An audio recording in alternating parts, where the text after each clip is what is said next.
नमस्कार जय जगन्नाथ। चलते आज बनाया तंदूरी चिकेन सेटा भी बिना ओभान रे आमे पैन रे करबा पूरा परफेक्ट तंदूरी स्टाइल रे। तो चलन देखिबा आज रो वीडियो।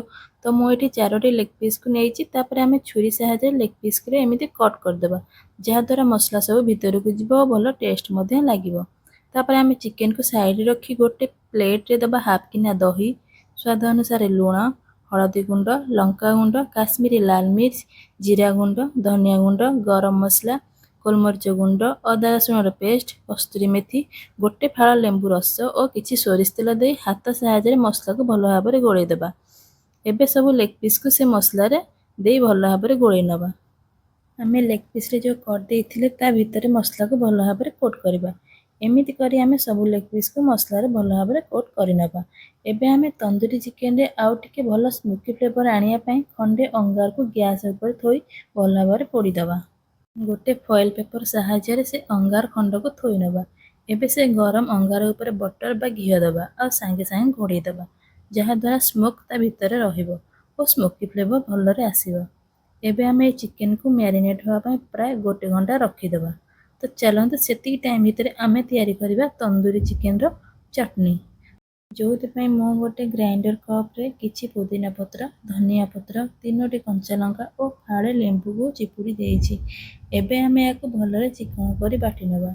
एबे अन्य एक बाउल रे 100 ग्राम दही और पूर्वर प्रस्तुत कर रखिता चटनी को दे भल भाव में मिसेबा। तापर सेथिरे दबा कला लूण और चाट मसला दे भल भाव में मिसे दबा। देखि पाथे चटनी हमर केते सुंदर भाव प्रस्तुत होई सारिछि।